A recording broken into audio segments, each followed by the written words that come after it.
जय हिंद प्यारे बच्चों। आपका हार्दिक अभिनंदन है भारतवर्ष क्लासेस में। प्यारे बच्चों, आज हम लोग कक्षा 4 JCRT हिंदी पाठ्य पुस्तक भाषांजलि में बीजू का, जो कि एक कविता है, इसके प्रश्न उत्तर को करेंगे। चलिए प्रारंभ करते हैं।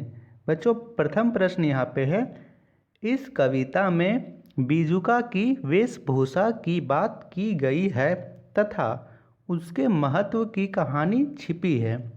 मान लीजिए आप ही वह बीजुका हैं। अब अपनी कहानी सबको सुनाइए।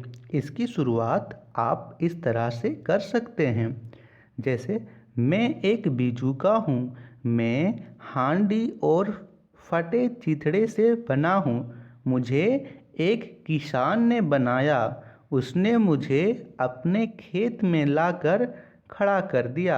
किसान मुझसे अपने हरे भरे खेत, उसके बाद क्या लिखोगे? उसके बाद आप लोग लिखेंगे बच्चा, हरे भरे खेत की रखवाली कराता है, मुझे हरे भरे खेत के बीच खड़ा होना बहुत ही अच्छा लगता है।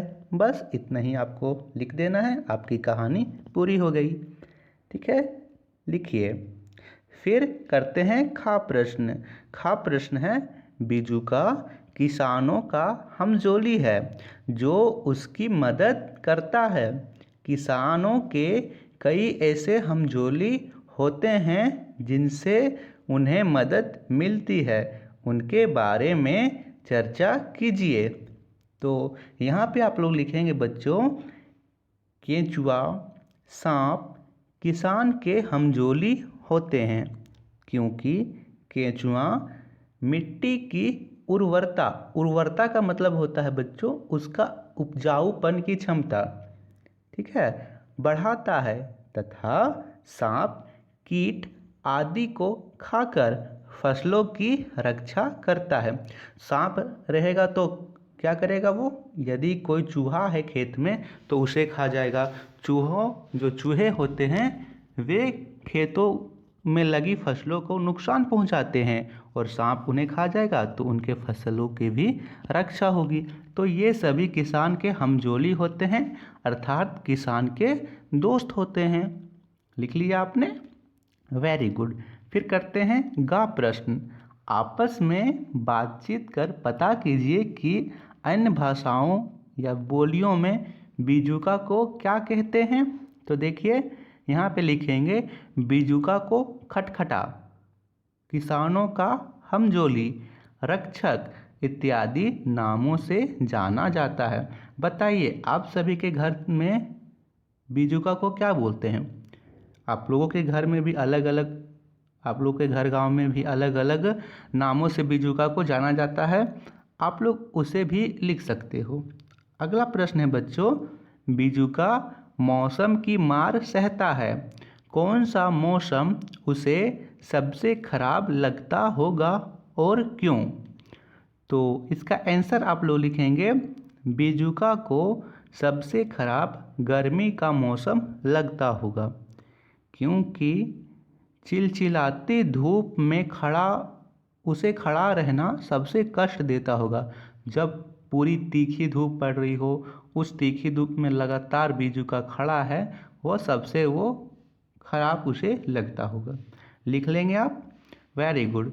अगला प्रश्न है, बीजुका दिन रात खेत में खड़ा रहता है, बताइए वह खड़ा खड़ा क्या सोचता होगा। इसका आंसर आप लोग लिखेंगे बच्चों कि वह खेत में खड़ा खड़ा तरह तरह की बातें सोचता होगा, जैसे कि मैं किस प्रकार पंछियों को, फसलों को नुकसान पहुंचाने वाले जानवरों को भगाता हूं, इन सब के बारे में सोचता होगा। ठीक है, ये आप लोग लिख लीजिएगा। चलिए अगला प्रश्न करते हैं। लिख लिया आपने? लिखिए। ठीक है, अगला प्रश्न है, कविता से अपनी ड्यूटी पर अड़ा बीजुका किस तरह की ड्यूटी करता है। यहाँ पे है कि अपनी ड्यूटी पर, तो किस प्रकार की ड्यूटी करता है? लिखेंगे, बीजुका फसलों की रक्षा की ड्यूटी करता है। ठीक है, बीजुका फसलों की रक्षा की ड्यूटी करता है। फिर अगला है दोस्त खेत का बड़ा बीजुका। आप कैसे कह सकते हैं कि बीजुका खेत का दोस्त है? तो दोस्त हम किसे कहते हैं? जो हमारी मदद करता है, जो हमारे सुख में दुख में हमारे साथ होता है। ठीक है, तो यहाँ पे बीजुका जो है वो फसलों की रक्षा कर रहा है, इसीलिए वह उसका जो दोस्त है। लिखेंगे क्योंकि बीजुका खेतों में लगी फसलों की रक्षा करता है, इसीलिए बीजुका खेत का दोस्त है। फिर गा है सूरत देख हड़कते। किसकी सूरत देखकर कौन हड़कते हैं? तो इसका आंसर लिखेंगे बच्चों कि बीजुका की सूरत देखकर पशु पक्षी हड़कते हैं। हड़कते का मतलब होता है कि डरते हैं उनसे। जैसे आप भी डरते होगे किसी से, अपने पापा से डरते होगे, अपने किसी खास शिक्षक से डरते होगे, अपने दादाजी से, मम्मी से, या फिर कोई ऐसे विशेष व्यक्ति होंगे जिनसे आपको डर ज़रूर लगता होगा। तो हड़कने का अर्थ है डरना। घा है तनिक ना इसे सलीका। किसे तनिक भी सलीका नहीं आता है? तो यहाँ पे सलीका का अर्थ होता है ढंग या तरीका। तो लिखेंगे बीजुका को तनिक भी सलीका नहीं आता है। ऐसा इसलिए कहा गया बच्चों क्योंकि जो बीजुका के वेशभूषा है, जो उसका पहनावा है कि फटे चिथड़े कपड़े में, ढीला ढाला कुर्ता में उसे खड़ा कर दिया जाता है, जिससे ऐसा लगता है कि मानो उसे सलीका नहीं आता है। अगला प्रश्न है कुर्ता ढीला फटा चिथड़ा तनिक ना इसे सलीका। पता कीजिए फटे चिथड़े ढीले ढाले कुर्ते वाले कौन कौन होंगे? तो यहाँ पे लिखेंगे कि फटे चिथड़े ढीले ढाले कुर्ते वाला बीजुका है। कौन है? बीजुका। खा है बातचीत करके पता कीजिए किन्हें रहन सहन का सही सलीका आता है। सही सलीका का अर्थ क्या है कि जिन्हें अच्छे से कपड़े पहनना आता हो, अच्छे ढंग से बातचीत करना आता हो। ठीक है, तो यहाँ पे आप लोग लिखेंगे कि अच्छे बच्चे को रहन सहन का सही तरीका आता है। वो अपने कपड़े को ठीक ढंग से पहनता है, हमेशा साफ सुथरा रहता है। ठीक है, हमेशा स्वच्छ होता है, जो अच्छा बच्चा होता है। तो ये आप लोग लिख लेंगे। और जो अच्छा बच्चा नहीं होता वो किस प्रकार होता है? वो बीजुका की तरह, उसे जीने का सलीका नहीं आता है। अगला प्रश्न है आपके यहाँ भी खेतों में बीजुका बनाए जाते हैं। पता कीजिए और लिखिए कि वह कैसे बनाया जाता है। इसका आंसर आप लिखेंगे कि पहला है कि हाँ, मेरे भी खेतों में बीजुका बनाया जाता है। अब किस प्रकार बनाया जाता है? लिखेंगे यहाँ पे कि एक लंबी लकड़ी में कुछ पुआल लपेटकर उसके ऊपर एक हांडी टांग दी जाती है और हांडी में रंगों से आँख और दांत बना दिए जाते हैं और हमारा बीजुका तैयार हो जाता है। ठीक है, उसमें कुछ ऐसे करके हांडी रहती है, उसमें यहाँ पे हमने आँख बना दिया ऐसे करके रंगों से, और यहाँ पे कुछ दांत बना देते हैं ऐसे करके, और इसे लंबी सी लकड़ी में ऐसे करके टांग दिए जाते हैं। हो सकता है तो इधर हम लोग झाड़ू भी लगा देते हैं, हमारा बीजुका तैयार हो जाता है। ठीक है, अगला प्रश्न अक्सर जीव जंतुओं और मौसम से किसानों की फसलों को नुकसान पहुंचता है। ऐसी स्थिति से निपटने के लिए आपके घर में क्या क्या किया जाता है? तो इसका आंसर आप लोग लिखेंगे बच्चों कि हम खेतों में बीजुका बनाते हैं और कीटनाशकों का छिड़काव करते हैं। कीटनाशकों का छिड़काव जो बहुत सारे ऐसे छोटे छोटे जीव होते हैं जो खेतों में लगी फसलों को काफ़ी नुकसान पहुंचाते हैं, उसके लिए किसान कीटनाशक देते हैं। खाव है कि जानवर और पक्षी बीजुका से हड़कते हैं। आप किन से हड़कते हैं और क्यों? मतलब आपको किन से डर लगता है? तो आप लोग यहाँ लिखेंगे बच्चों कि मैं अपने शिक्षक और अपने यहाँ पे पापा से हड़कता हूँ। यहाँ पे आप लोग जो भी लिख सकते हो, मम्मी से, दादी से, दादा से, जिनसे आपको डर लगता होगा, क्योंकि वे मेरी गलती होने पर मुझे डांटते हैं और वे भी आपको ये नहीं कि हमेशा डांटते होंगे, जब आप गलती करते होंगे तभी आपको डांट मिलती होगी। ठीक है, अगला क्वेश्चन करते हैं। कविता के आधार पर नीचे दिए गए प्रश्नों के उत्तर लिखिए। का है बीजुका की सूरत देख कौन कौन हड़कते हैं। इसका आंसर आप लिखेंगे बीजुका की सूरत देखकर पशु पक्षी हड़कते हैं। ठीक है। खा है बीजुका के नहीं रहने पर क्या होगा। तो इसका आंसर लिखें बीजुका के नहीं रहने पर पशु पक्षी फसलों को काफ़ी नुकसान पहुंचाएंगे, क्योंकि उन्हें डर नहीं होगा। वे जब बीजुका को देखते हैं तो वे डर जाते हैं, ठीक है, हड़कने लगते हैं और वे घबराकर फसलों की ओर नहीं बढ़ते। जब बीजुका नहीं होगा तो वे सभी फसलों की ओर बढ़ेंगे, उन्हें खाएंगे और नुकसान पहुंचाएंगे। गा है बीजुका किन चीज़ों से तनिक भी विचलित नहीं होता। तो यहाँ लिखेंगे बीजुका मौसम की मार से विचलित नहीं होता। चाहे उसे खराब जरूर लगता है लेकिन वह विचलित नहीं होता। विचलित का अर्थ है बच्चों कि वह घबराता नहीं है। चाहे वो गर्मी हो, चाहे वो लगातार पड़ रही बरसात हो, वह विचलित नहीं होता है। वह लगातार अपनी ड्यूटी निभाता है, फसलों की रक्षा करता है। बीजुका खेतों का दोस्त है कैसे। इसका आंसर आप लिखेंगे बीजुका खेतों में लगी फसलों की रक्षा करता है।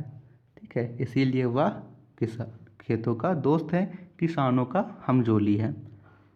नीचे दिए गए शब्दों के विपरीत अर्थ वाले शब्द लिखिए। यहाँ पे है तनकर। तनकर का उल्टा होगा ढीला। ठीक है, यहाँ पे ढीला और ढीला का यहाँ पे तनकर हो जाएगा। कड़ा, कड़ा का विपरीत होगा मुलायम। बदरूप का विपरीत होगा स्वरूप। ढीला का विपरीत होगा तनकर। धूप का विपरीत होगा छाँव। दोस्त का विपरीत होगा दुश्मन या शत्रु। तो इसे लिख लीजिए। नीचे दिए गए शब्दों के समान अर्थ वाले शब्द लिखिए। समान अर्थ का मतलब होता है कि दोनों का अर्थ एक ही हो। जैसे जल और पानी दोनों एक को ही बोलते हैं। नभ और गगन, आसमान, अंबर, आकाश, अंतरिक्ष एक को ही बोलते हैं। पेड़, गाछ, विटप सभी पेड़ को ही बोलते हैं। इसी प्रकार तनिक, तनिक का क्या होगा। तनिक का अर्थ होगा जल्दी या शीघ्र। तनिक कीजिए, तनिक यहाँ पे जल्दी की जगह आप लोग यहाँ ऐसे रुकिए एक सेकेंड। तनिक के जगह यहाँ पे आप लोग लिखोगे थोड़ा। इसे जल्दी नहीं लिखिए, यहाँ लिखिए थोड़ा। तनिक का अर्थ होता है थोड़ा। थोड़ा लिख दोगे तो और भी अच्छा रहेगा। तनिक का जल्दी नहीं होगा, जल्दी का तो शीघ्र होगा। यहाँ आप लोग लिखिए बच्चों थोड़ा। तनिक का क्या लिखेंगे, थोड़ा। ठीक है। फिर सलीका, सलीका का अर्थ होगा तरीका। नभ, नभ का विपरीत होगा, नभ का समानार्थी होगा आकाश। हमजोली का समानार्थी होगा दोस्त। बड़ा का समानार्थी होगा विशाल। पाँव का समानार्थी पैर। रखवाला का समानार्थी रक्षक। विचलित का घबराहट। उपेक्षित का तिरस्कृत। वफादार का आपको ढूंढना है। ये आपके लिए शब्द है कि वफादार का समानार्थी क्या होगा। ठीक है, ये आपको ढूंढना है। यहाँ पे तनिक, तनिक को आप लोग यहाँ लिख लीजिएगा थोड़ा। क्या लिख लेना है आपको, थोड़ा या कम लिख सकते हो। तनिक दीजिए यानी थोड़ा दीजिए या फिर मुझे कम दीजिए, ये लिख लेना है। वफादार, वफादार का आपको लिख लेना है अपने। लकड़ी से बहुत सारी चीज़ें बनती है। आप लकड़ी से बनने वाली चीज़ों के नाम लिखिए। तो लिखिए लकड़ी से मेज़ बनती है, कुर्सी बनती है, दरवाज़ा बनता है, पलंग बनता है, टेबल बनता है, खिड़की बनता है। ये सारी चीज़ें लकड़ी से बनती हैं। ऊपर आपने जो शब्द लिखे हैं उन्हें वर्णमाला के अनुसार क्रम में सजाइए। वर्णमाला के अनुसार क्रम का मतलब क्या होता है। जैसे वर्णमाला हम लोग कैसे लिखते हैं। वर्णमाला में सबसे पहले का, खा, गा, घा, अंगा, तो शुरुआत का से होती है, का के बाद खा आता है, खा के बाद गा आता है। तो देखिए यहाँ पे हमें वर्णमाला के अनुसार सजाना है। तो यहाँ पे देखिए कौन सा जो शब्द है का के से स्टार्ट हो रहा है, तो का से कुर्सी, तो कुर्सी यहाँ लिखेंगे, का के बाद खा से खिड़की। अब गा घा ये सब कुछ नहीं है, सीधा आ गया है टा, तो टा लिख देंगे। अर्थात आपको ये देखना है कि वर्णमाला के अनुसार, तो का खा गा, गा तो है नहीं, घा अंगा, चा छा जा जाइए अभी नहीं, सीधा टा है तो टा लिखेंगे। जो नहीं उसे छोड़ दीजिए, उसके बाद जो है उसे लिखना है। तो कुर्सी खिड़की टेबल, फिर दरवाज़ा पलंग और मेज, तो इसे हमने वर्णमाला के अनुसार सजा लिया। तो थैंक यू बच्चों, ये थे आपके प्रश्न उत्तर बीजुका के। आशा करता हूँ कि आप सभी को समझ में आया होगा।